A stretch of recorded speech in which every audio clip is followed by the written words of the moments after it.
The gift bag was white with gold tissue paper. Tasteful. Expensive looking.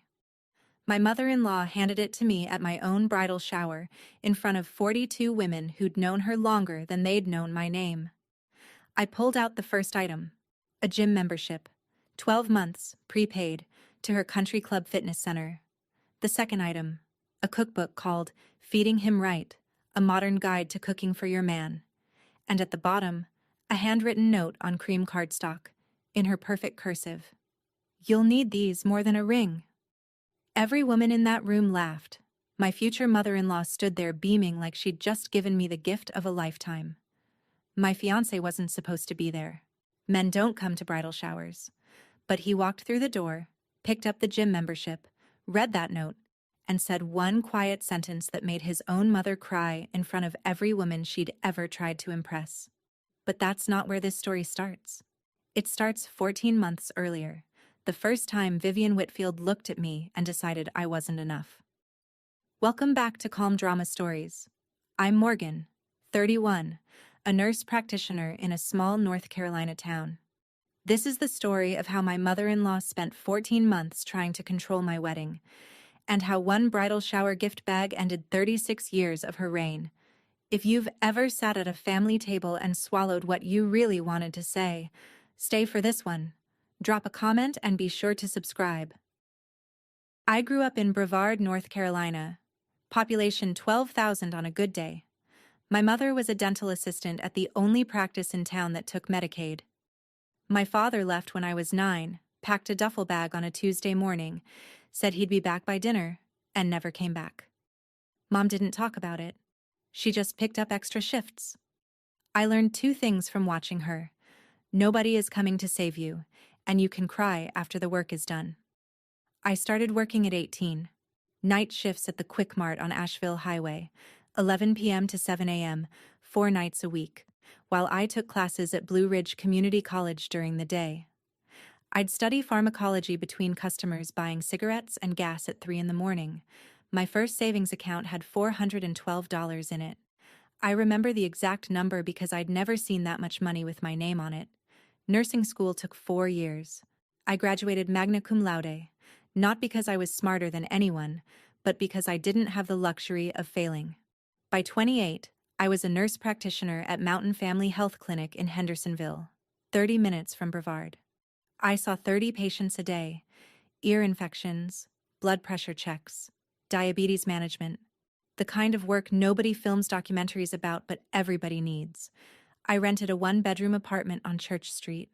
Small kitchen, 1 window that got morning light. Every dish, every towel, every piece of furniture in that apartment was bought with money I earned. I didn't have much, but everything I had was mine, and I'd learned early that the only person who'd build my life was me. What I hadn't learned yet was what happens when someone decides your life isn't built to their standards. Daniel Whitfield walked into my clinic on a Thursday afternoon with a 2-inch gash on his left palm. He'd been fixing a fence on his family's property and the wire snapped. He needed a tetanus shot and 4 stitches. I cleaned the wound, gave him the shot, and sutured the cut while he sat perfectly still and asked me about my day. Not politely, genuinely. Most patients want to talk about themselves. Daniel asked what time I'd started my shift, whether I liked the work, and if I'd eaten lunch. I hadn't. He came back the next week to get the stitches checked. The wound was fine. He asked me to coffee. Daniel was a corporate attorney at a firm in Charlotte, an hour and 40 minutes east. He drove to Hendersonville every weekend to check on his family's property and to see his parents. He was 33, quiet for a Whitfield, and had the kind of steady patience that I recognized from my own mirror. Our first date was at Blue Ridge Roasters on Main Street. He ordered black coffee. I ordered the same. We talked for 3 hours. He didn't mention his family's name, their house, or their money. Not once. By the 3rd date, I realized Daniel was the first man who asked about my work and actually listened to the answer. By the 6th date, I'd told him about my father leaving. He didn't try to fix it or explain it. He just said, "That must have been hard." And then he changed the subject, because he understood that some things don't need to be unpacked. They just need to be acknowledged. I was falling for him, and I'd have kept falling, quietly and happily, if it hadn't been for one thing. Then I met his mother. The Whitfield house sat on a hill on the west side of Hendersonville. Colonial style, white columns, circular driveway. The kind of house that makes you check your shoes before you walk in. Daniel brought me for Sunday dinner 3 months into dating. Vivian Whitfield met us at the door. She was 58, tailored blouse, pearl earrings, handshake like a job interview. "So you're a nurse," she said, looking at me the way you'd look at a stain on a tablecloth. "That's very..." She paused. "Selfless." The pause was the weapon. Selfless was the sheath. Inside 20 minutes, she'd mapped my entire background with surgical efficiency.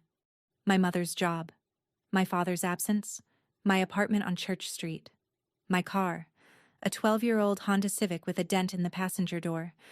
When I mentioned my mother was a dental assistant, Vivian smiled. "How nice." Gerald's mother was a surgeon. Gerald was Vivian's husband, 61, commercial real estate developer, built like a man who used to work with his hands and now paid other people to. He sat at the head of the table scrolling his phone and said almost nothing. Vivian had arranged the seating so I was at the far end of the table 3 chairs away from Daniel. Patricia, Daniel's older sister, 36, sat between us. She had the same pearl earrings as her mother. Dinner was filet mignon, asparagus, and a silence so thick you could butter it. When Daniel and I left, he apologized in the driveway. "She's like that with everyone at first," I said. "She's your mother.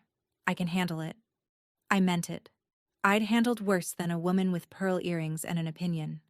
What I didn't account for was that Vivian Whitfield didn't have opinions. She had campaigns. Patricia showed up at my apartment 2 weeks later, unannounced.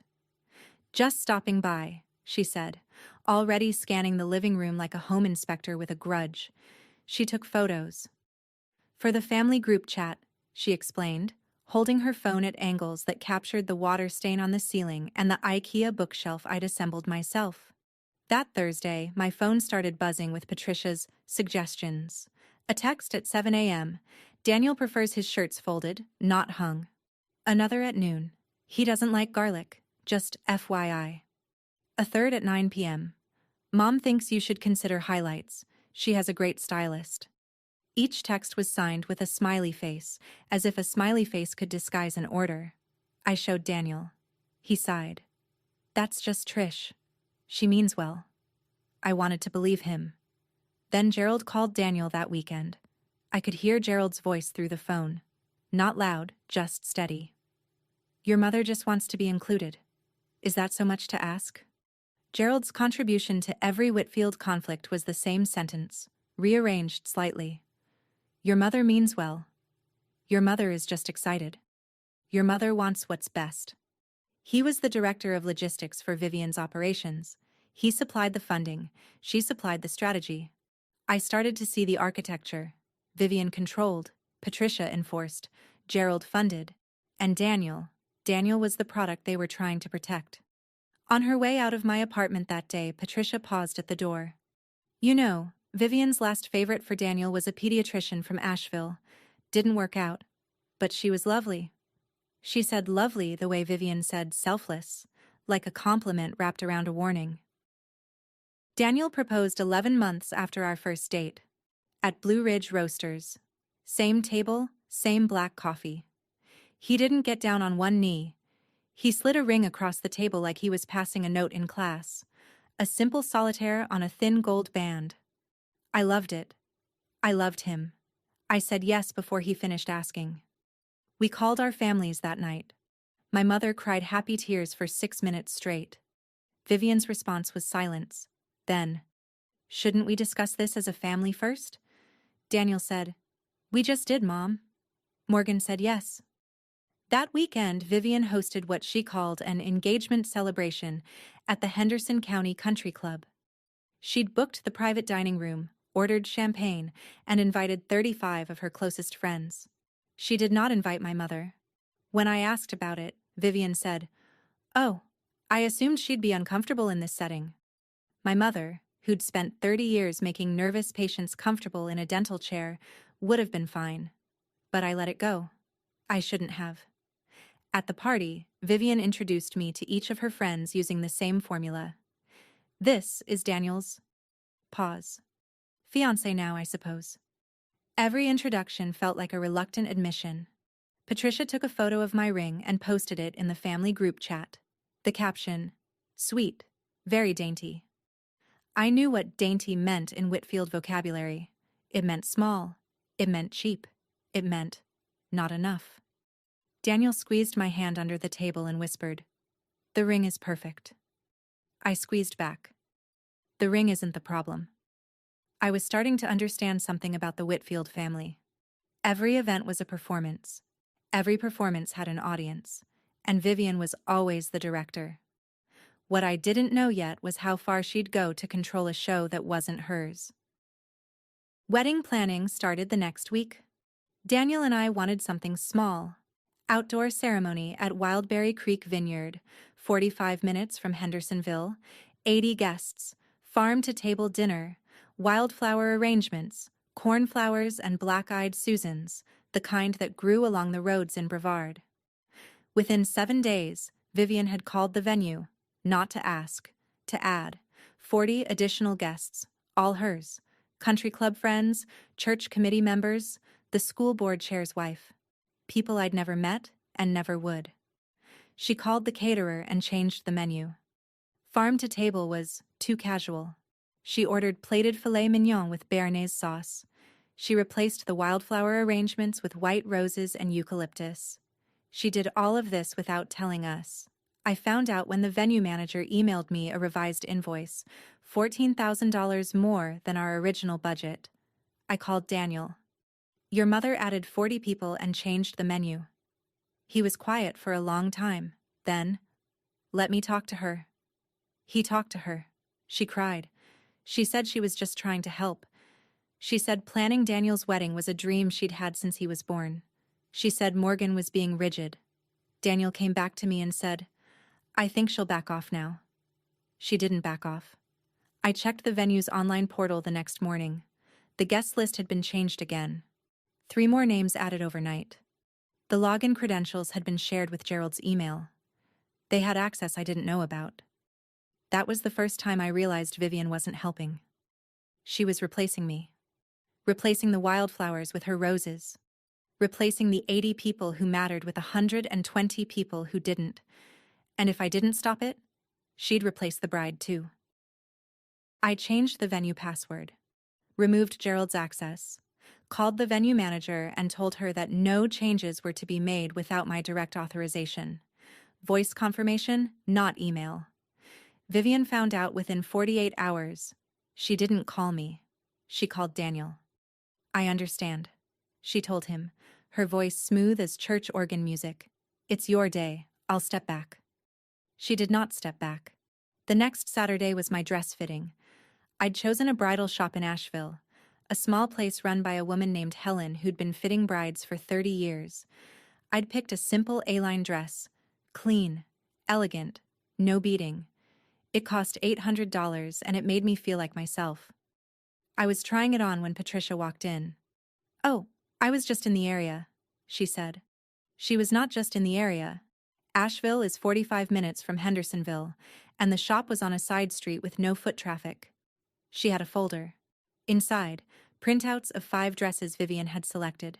Ball gowns, cathedral trains, price tags ranging from $8,000 to $12,000. "Mom thought you might want to see some options," Patricia said, spreading the printouts on the counter. Helen looked at me. I looked at the printouts. Then I looked at Patricia. "I already chose my dress. But thank you." Patricia gathered the printouts slowly. "She'll be disappointed." I bought the A-line that afternoon. $800. My money. My dress. I wore it to my wedding 6 months later, and it was the most beautiful thing I'd ever put on. Not because of how it looked, because nobody else chose it for me. But the dress fight was just a skirmish. Vivian's real campaign was already underway. I just didn't know it yet. I want to pause here because I know some of you are sitting there thinking, "Morgan, Just tell her off already. I hear you. But I was still trying. Still hoping Daniel could reach his mother. Still hoping 14 months of patience would earn me a seat at that table. What I didn't know was that Vivian had already decided I'd never sit there. The emails were already being sent. 3 months before the wedding, small things started going wrong. The florist called on a Monday morning to confirm the change to all-white arrangements. I hadn't requested any change. I'd ordered wildflowers, cornflowers, black-eyed Susans, sprigs of lavender. Mrs. Whitfield called last Thursday, the florist said. She said she was coordinating on behalf of the couple. I called the photographer next. Same story. Rebecca, our photographer, had received an email requesting a new timeline. Ceremony moved from 4 p.m. to 2 p.m. I assumed you and Daniel discussed it, Rebecca said. I called the caterer. They asked if they should proceed with Mrs. Whitfield's menu revisions. Revised menu. The farm-to-table dinner I'd planned was gone. In its place, a 3-course plated dinner with filet mignon, lobster bisque, and a dessert table featuring a 5-tier fondant cake I'd never agreed to. I sat at my kitchen table with my phone and made 4 more calls. The DJ had received a new playlist, all classics. Every song Daniel and I had chosen removed. The baker had been told to change the cake flavor from carrot to vanilla buttercream because carrot cake was not elegant enough. The rental company had been asked to swap our wooden farm tables for round banquet tables with white linens. Every single call came with the same explanation. Mrs. Whitfield called. She said she was coordinating on behalf of the couple. I locked the venue accounts, but I hadn't locked the vendor relationships. Vivian hadn't needed the venue password. She'd gone around it, straight to every individual vendor, using a voice so smooth and so authoritative that not one of them thought to verify. I traced the vendor calls. Every one of them came from the same phone number. Not Vivian's cell. Gerald's office line at Whitfield Properties. She'd used his business phone so the calls would look official. A real estate company, not a personal number. Professional, authoritative, calculated. Daniel confronted his father that Sunday. I wasn't there, but Daniel told me every word. Gerald sat in his leather chair in his home office, hands folded like a man being deposed. Your mother means well, Gerald said. She's just excited about the wedding. Daniel. Dad, she changed our florist, our caterer, our photographer's timeline, our cake, our music, our tables. Gerald. Is any of that really worth a fight? Daniel stared at him. She erased every choice Morgan and I made. Gerald looked at his desk. Weddings are stressful. Everyone gets emotional. That night, Daniel sat on the edge of my couch with his head in his hands. I'm sorry, he said. I'll fix this. I looked at him. I loved this man. I loved his patience, his decency, his belief that his family could be better than they were. But I'd heard, I'll fix this before. You've said that 4 times now, Daniel. He looked up. His eyes were tired. I know. I wasn't angry. I was something worse than angry. I was tired in the same way he was. I recognized the pattern clearly now. Gerald enables, Daniel apologizes, Vivian continues. A loop so old it had worn grooves in the floor. At midnight, Gerald sent Daniel a text. Don't upset your mother over flowers, son. Pick your battles. Daniel showed me the text. I read it twice. Then I turned off the lamp and said, She's not going to stop. You know that, right? He didn't answer, but he didn't disagree. 6 weeks before the wedding, the calls started. Not calls to vendors this time, calls to my guests. My college roommate Tara called me on a Wednesday afternoon. Hey, I got a weird call from someone named Vivian. She said the wedding was postponed and I'd get a new date. I felt something cold slide down my spine. The wedding isn't postponed. Tara went quiet. Then, Morgan, who is this woman? I called Lisa, my coworker at the clinic. Same story. Vivian had called her the day before and said the venue had changed. The wedding was moving to a smaller location, and it was going to be intimate family only now. I spent that evening on the phone. 8 of my 12 invited guests had received calls from Vivian. 8. Each one had been told a different version of the same lie, postponed, relocated, downsized, all designed to remove my people from my wedding. She kept every one of her 40 guests on the list. Not one of her church friends got a call saying the wedding was off. Only mine. I reconfirmed with each person, explained the situation as calmly as I could. 6 said they'd still come. 2 had already made other plans. Tara had booked a work trip. My nursing school friend Deanne had committed to her niece's birthday party. Gone. My mother-in-law was erasing me from my own wedding. Not all at once. Guest by guest. Call by call. Like removing stitches from a wound she wanted to keep open. I stood in my kitchen that night, phone on the counter, and thought about walking away. For about 6 seconds. Then I thought about the $800 dress hanging in my closet. My dress. My choice. And I decided that Vivian Whitfield would not get to unmake what I'd made. Daniel drove to the Whitfield house the next morning. I stayed home. He told me every word when he got back. He walked in without knocking. First time he'd ever done that. Vivian was in the kitchen arranging hydrangeas. "Mom," he said, "you called Morgan's guests and told them the wedding was off." Vivian set down the hydrangeas. She blinked twice. Then the tears came. Not slow tears. Instant, full, mascara-preserving tears. The kind of crying that's been rehearsed so many times it activates on command. "I have given everything for this family," she said, her voice cracking at exactly the right frequency. "I hosted your graduation party. I organized your father's 60th birthday. I chaired the fundraiser that paid for the church roof. And now you're telling me I can't even help with my own son's wedding?" She escalated. "Your grandmother Rose never let me in either. I thought you'd be different, Daniel. I thought my own son would be different." Patricia appeared from the hallway. Already there. Already listening. "Danny, Mom just wants to feel included. Morgan is being very..." She searched for the word.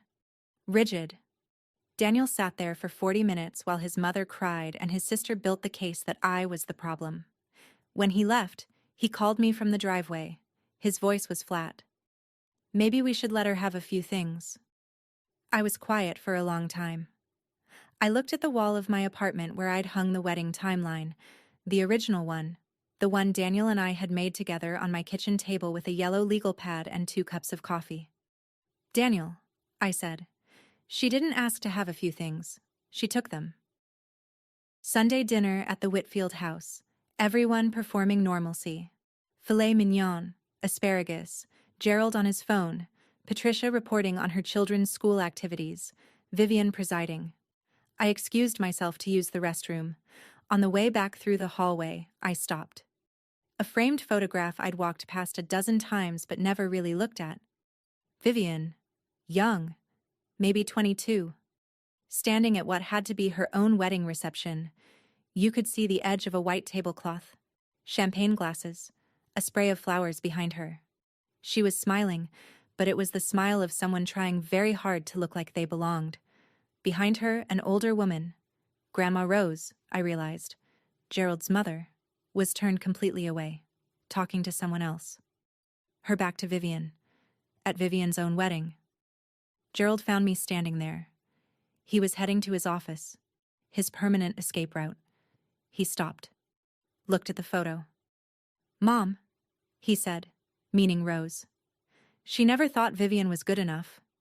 Said she wasn't the right fit for the Whitfield family. Took Vivian about 15 years to stop trying to win her over. I looked at the girl in the photo. I recognized her. Not her face. Her posture. Shoulders slightly curled, chin slightly lifted, trying to take up space while feeling like she had no right to it. I'd stood like that at Vivian's dinner table 3 months ago. Vivian became Rose.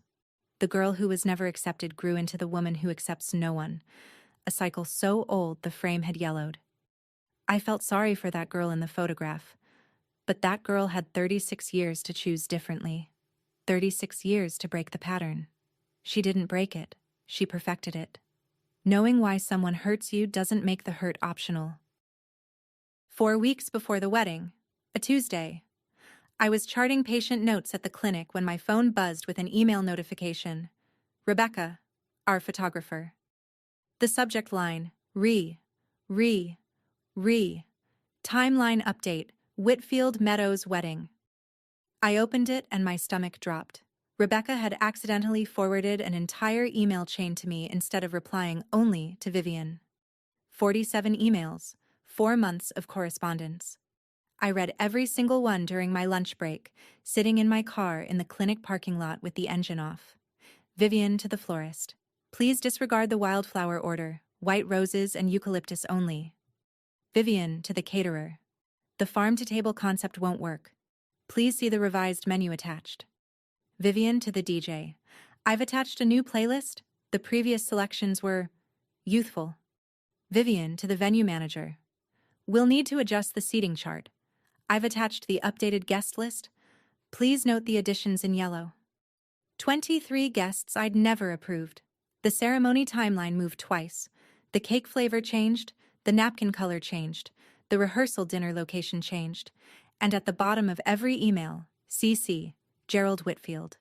He wasn't just silent, he was coordinating, but the email that stopped me cold was from 3 weeks earlier. Vivian to the caterer. Please remove the vegetarian options, they won't be needed. My mother is vegetarian. Vivian knew that. She'd asked about it at the first dinner. Any dietary restrictions in your family, dear? My mother had answered honestly, and Vivian had used it. 47 emails, 4 months, CC, Gerald, and 1 line about removing the vegetarian options because my mother's presence wasn't part of the plan. I sat in that parking lot for 20 minutes. Then I went back inside and finished my shift. Because the work doesn't stop because your hands are shaking. I didn't call Daniel that night. I went home, opened my laptop, and went through every email in that chain. All 47. I created a folder. I screenshotted every message. I cross-referenced each vendor change against the original agreements Daniel and I had signed. Side by side. Original plan. Vivian's version. 14 pages. I color-coded it. Green for what we'd agreed to. Red for what Vivian changed. There was a lot of red. Then I picked up the phone and called each vendor personally. The florist. I reconfirmed the wildflower order, gave her a new password for any future changes, and asked her to reject all requests that didn't include that password. The caterer. Same. The DJ. Same. The venue manager. Same. Every account relocked. Every vendor resecured. Every back door Vivian had walked through closed. The last call I made was to Rebecca, the photographer who'd accidentally forwarded the chain. I'm so sorry, Rebecca said. I thought you knew about all of it. I do now. Rebecca was quiet for a moment. Mrs. Whitfield is very thorough. Yes, I said. She is. I saved the folder to my desktop. I labeled it with today's date and the word evidence. Then I closed my laptop and made myself dinner. I ate slowly. I washed the dishes. I swept the kitchen floor. The folder sat on my desktop for 3 days, not because I was hesitating, because I was thinking. Vivian had spent 4 months building a shadow wedding behind my back. She'd used Gerald's office phone. She'd CC'd him on every email. She'd removed my mother's meal from the menu. This wasn't about flowers or cake flavors. This was about erasure. And I needed Daniel to see it. Not hear it from me, not read a summary. See the full scope with his own eyes. 3 days later, a Friday evening, Daniel came to my apartment after work, still in his suit. I'd made coffee. I set his cup on the kitchen table next to my laptop. I need you to read something. He sat down. I opened the folder. 47 emails. 14 pages of comparisons. I didn't narrate. I didn't explain. I let him read. He read for 20 minutes without speaking. His coffee went cold. I watched his face go from confusion to recognition to something I'd never seen on Daniel Whitfield. Cold, quiet fury. He got to the email about the vegetarian options. His jaw tightened. She removed your mother's meal. Yes. He kept reading. He got to the CC line. Gerald Whitfield on every single email. He closed the laptop slowly. His eyes were red. Not crying. Past crying. I didn't know. I know you didn't. That's why I'm showing you, not telling you. He was quiet for a long time. The apartment was so still I could hear the refrigerator hum. What do you want me to do? He asked. I looked at him. This man I loved. This man who'd spent 33 years trying to keep peace with a woman who used peace as a weapon. I don't want you to do anything yet, I said. I want you to know what's real. And then I want you to decide what kind of family you want. Daniel stayed at my apartment that night. He didn't call his mother. He didn't call his father. He sat on my couch and read those emails 2 more times, and I could see something shifting behind his eyes. The last load-bearing wall of "she means well," cracking under the weight of 47 documented lies. I know what some of you are thinking. Why didn't you just cancel the wedding and walk away? I thought about it. For about 6 seconds. But I didn't build my life by running from hard things. I built it by showing up and doing the work. Vivian had 47 emails and a 14-month head start. I had a folder. And the truth. And sometimes the truth is the only weapon you need. 2 weeks before the shower, Vivian called Daniel. I'm hosting Morgan's bridal shower at the Laurel Room. I've already booked it, sent invitations, arranged everything. It's my gift to her. The Laurel Room was a restored barn-turned event space on the outskirts of Hendersonville. Exposed beams, Edison bulb string lights, farm tables. Vivian had hosted 3 committee events there.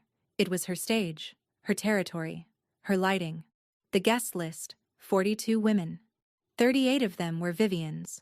Country club friends, church committee members, the school board chair's wife. 4 were mine, Jenna, my mom, Tara, and Lisa. Daniel told me over the phone. My first instinct was to decline. Then I stopped. I thought about the folder on my desktop. The 47 emails, the 4 months of secret coordination. I thought about who Vivian was. A woman who needed an audience, who needed control, who needed every room arranged in her image. A woman who couldn't help herself. If I said no, she'd tell everyone I was ungrateful. She'd be the wounded mother-in-law, and I'd be the difficult bride. But if I said yes, she'd have a stage. And people who need a stage eventually show the audience who they really are. Tell her yes, I said. Daniel paused. Are you sure? I'm sure. Let her host it. Let her plan every detail. Let her fill the room with her people. He was quiet for a moment. You think she's going to do something? I looked at the folder on my desktop. 14 pages of red. I think your mother can't resist an audience. And I think 42 witnesses is plenty. 3 days before the shower, I printed the folder. All 14 pages, emails, vendor comparisons, the line about removing the vegetarian options, the CC to Gerald on every message. I put everything in a manila envelope and set it on my kitchen table. Daniel came over after work. I slid the envelope across the table the way he'd slid the ring across the coffee shop table a year ago. Your mother is going to do something at this shower, I said. I don't know what exactly, but she will. When she does, you'll have a choice. He looked at the envelope. What's this? Everything you need to see. Not a summary. Not my interpretation. The actual emails. The actual changes. All of it. He opened the envelope and spread the pages on the table. He'd already read the digital versions. But printed, laid out side by side. Original versus Vivian's version, green and red. It looked like what it was. A blueprint for erasure. He read it again. Every page. Then he looked at me. What do you want me to do? I want you to be nearby on Saturday. Not at the shower. That's not your space. But close. And if Jenna texts you, come. He nodded slowly. The coffee shop across the street. 5 minutes away. And if she doesn't do anything? Then we have a nice shower and I say thank you, and we move on. He folded the pages back into the envelope.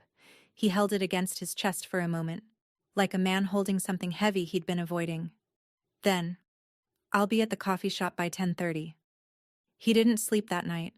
Neither did I. But it wasn't anxiety keeping us awake. It was clarity. Saturday, 11 a.m. I wore a blue sundress. Nothing fancy. Nothing that tried too hard. Jenna picked me up.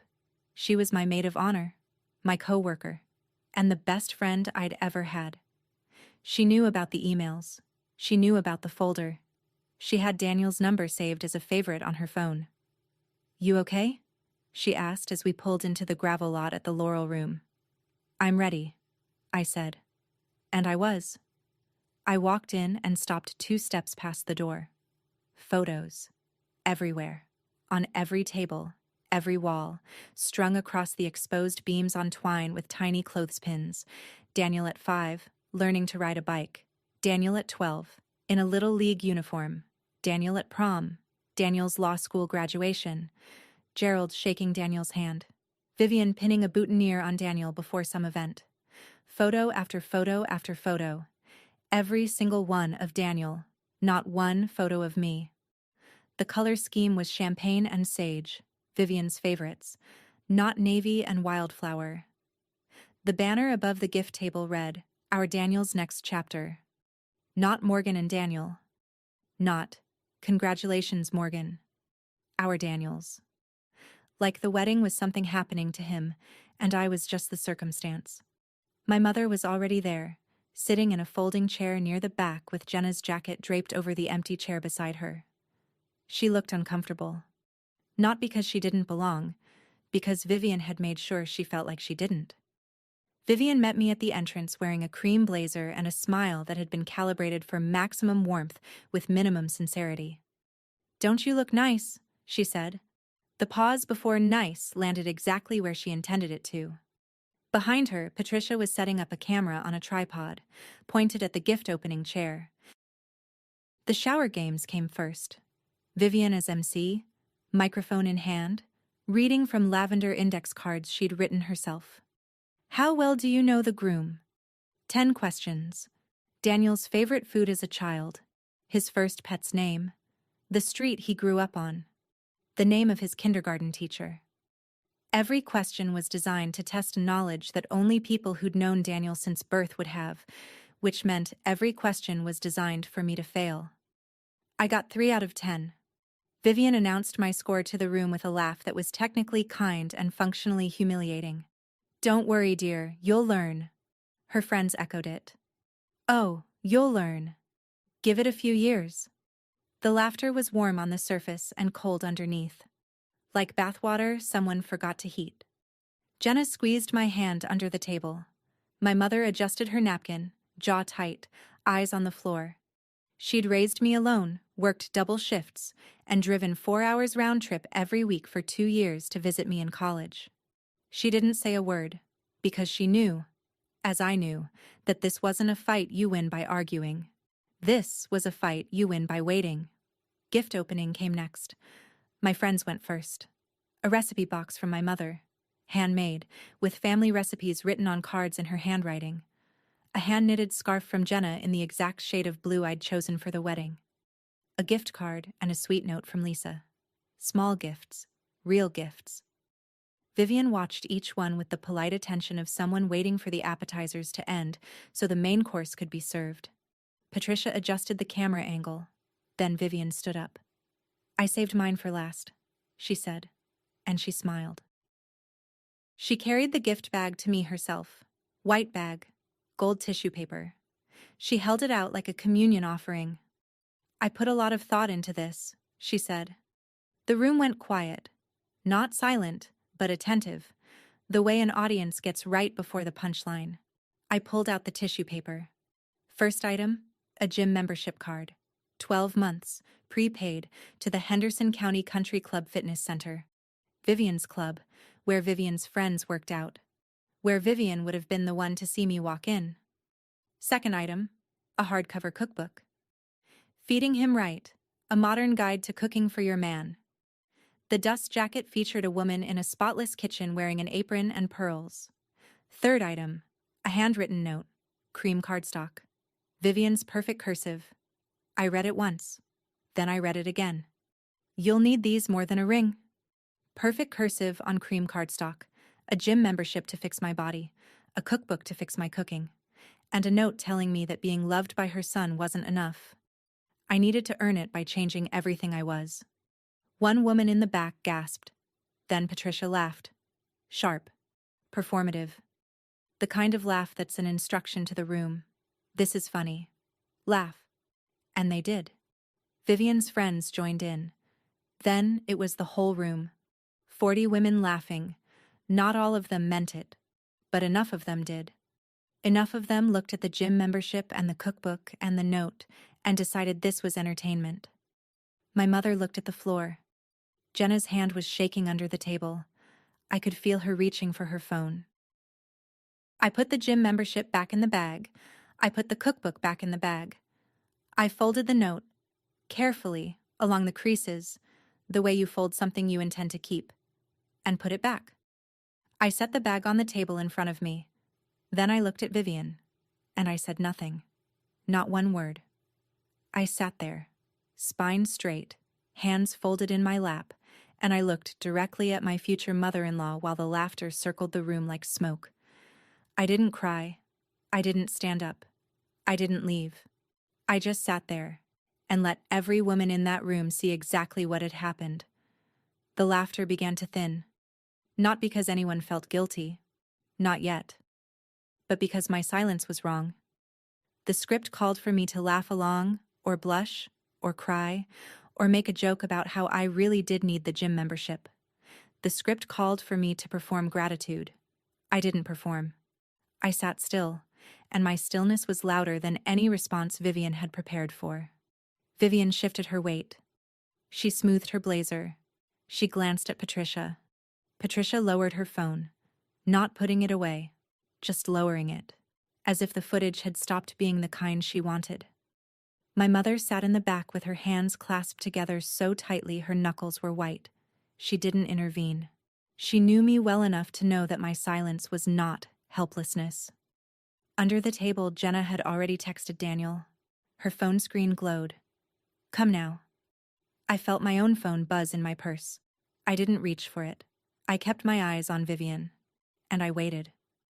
The room waited with me, even though they didn't know what they were waiting for. The door was 5 minutes away from opening. The door opened. 42 women turned.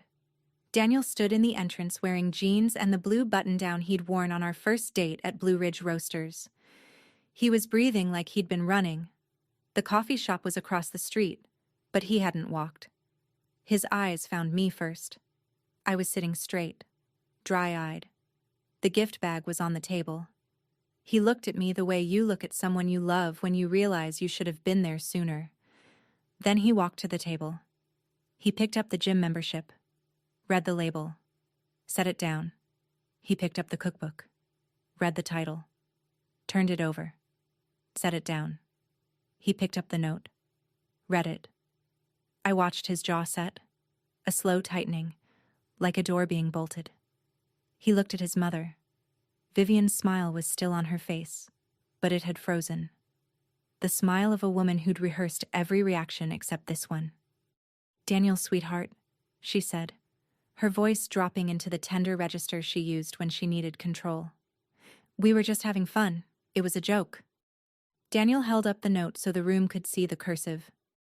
Who's laughing, Mom? Nobody was. The room was so quiet I could hear the string lights buzzing above us. Patricia's camera was still recording. Red light blinking. 42 women who'd laughed 60 seconds ago were now looking at their hands, their plates, the exits. Vivian reached for Daniel's arm. He stepped back. Not dramatically, just enough. The distance of a man drawing a line. I have something to say, he said. He turned toward the microphone stand, still set up from the shower games, still plugged in, still live. He picked it up. Daniel held the microphone the way he held his briefcase. Steady, professional, no tremor. He didn't raise his voice. He spoke the way I speak when I deliver bad news to patients. Level, clear, leaving no room for misunderstanding. I want every woman in this room to hear what I'm about to say. He looked at Patricia. You can keep filming. He turned to Vivian. Mom, I've read every email you sent to our wedding vendors. The word every landed like a stone in still water. Ripples moved through the room, glances exchanged, postures shifting. All 47 of them. Over 4 months. I know you changed the flowers Morgan chose. I know you changed the music we picked together. I know you changed the menu twice. I know you changed the cake from carrot to vanilla because carrot cake wasn't elegant enough for a Whitfield wedding. Vivian's hand went to her pearls. Her mouth opened. No sound came. I know you called 8 of Morgan's guests and told them the wedding was postponed. I know you removed the vegetarian options from the menu. He paused. Morgan's mother is vegetarian. You knew that. You asked her at dinner. My mother, in the back row, pressed her hand to her mouth. And I know Dad helped you. His email is CC'd on every single message. His office phone is the number every vendor has on file. He held up the note, the cream cardstock, the perfect cursive, and read it aloud one more time so there was no ambiguity. You'll need these more than a ring. He set the note on the table, face up, so anyone in the front row could read it. Then he looked at his mother. Before I tell you what Daniel said next, I want you to picture that room. 42 women. A camera on a tripod. A gift bag with a gym membership and a note in perfect cursive. And my fiancé, holding a microphone he never should have needed. What would you have wanted him to say? Keep watching. Daniel looked at Vivian. The room held its breath. I could hear the ice melting in someone's water glass. He said it once. Quiet. Final. The way a judge reads a verdict. You are not invited to our wedding. Vivian's hand dropped from her pearls to her chest. Her mouth opened, not to speak, to gasp. The sound that came out of her was something between a word and a wound. Patricia stepped forward. Danny. I'm not finished. He set the note down on the table, face up, the cursive legible to the entire front row. This is what my mother thinks of the woman I love. A gym membership, a cookbook, and a note telling her she's not enough. He turned to face the room. The committee chairs, the church fundraiser board members, the country club wives, the women who had laughed. You all laughed, every one of you. My mother handed the woman I'm going to marry a bag designed to humiliate her, in a room full of people, and you laughed. Nobody moved. One woman, Mrs. Caldwell, the church choir director, looked at her hands. Her face was the color of the cream cardstock. Vivian found her voice. It came out high, cracked. Nothing like the measured tone she'd used for 36 years. After everything I've done for you, I raised you, I paid for your education, I built this family's name, and you're choosing her, a nurse from Brevard, over your own mother? She was screaming now. Mascara running, hands shaking. The woman who never raised her voice, who controlled rooms with a whisper and a pause, was standing in the middle of the Laurel Room shrieking at her own son while a camera recorded every word. I sat in my chair. I didn't speak. I didn't need to. Daniel had done what I'd given him the tools to do. I'd gathered the evidence. I'd built the case. I'd armed him with the truth and let him choose. And he chose me. Not because I asked him to, because the truth left him no other honest option. Vivian kept screaming. The words tumbled out in the wrong order, fragments of accusations, fragments of history, all of it collapsing like a house that had been standing on nothing but habit. She's turned you against me. That girl has... She doesn't even... Her father left. Daniel, her father left. And you think she knows how to be a wife? My mother stood up from her chair in the back. Jenna put a hand on her arm. My mother sat down. She didn't need to say anything. Everyone in the room had heard it. Patricia tried. Danny, Mom was just joking. Can we please talk about this privately? Daniel looked at her. Privately? She didn't humiliate Morgan privately. She did it in front of 42 people. So no. Patricia's eyes moved to the camera on the tripod. Still recording. Red light blinking. She'd set it up to capture my reaction. Instead, it had captured everything else. She reached for the tripod. Daniel's voice, steady. "Leave it on." Patricia's hand stopped in midair. She looked at Vivian, sobbing in a chair now, mascara in 2 dark lines down her cheeks. Then at Daniel, then at the camera. She lowered her hand. For the first time in her life, Patricia Whitfield Greer did not do what Vivian would have wanted. Then the room began to empty. Mrs. Caldwell stood up, picked up her purse, and walked out without a word. Then Mrs. Pemberton. Then 3 women from the garden club. They left the way people leave a building when they smell smoke. Quickly, quietly, without looking back. Nobody said goodbye to Vivian. Nobody hugged her. Nobody told her it would be okay. They just left. And the audience Vivian had built her whole life performing for walked out of the Laurel Room and didn't come back. The room was half empty now. Maybe 20 women left, most of them too stunned to move.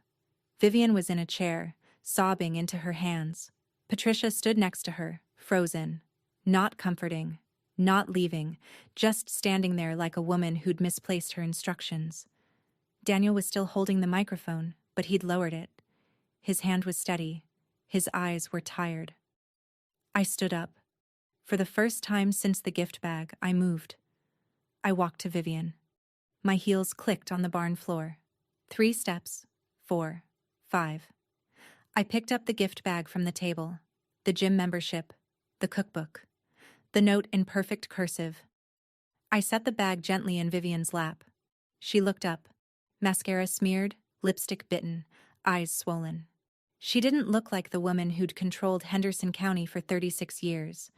She looked like the girl in the wedding photo, the one standing alone while Rose turned her back. I said one sentence, low enough that only the women still in the room could hear it, firm enough that none of them would forget it. "I think you'll need these more than I will." Vivian stared at me. I didn't raise my voice. The gym might help with the stress. The cookbook. Well, Gerald's going to need dinner when he gets home and has to explain those 47 emails. And the ring? I held up my left hand.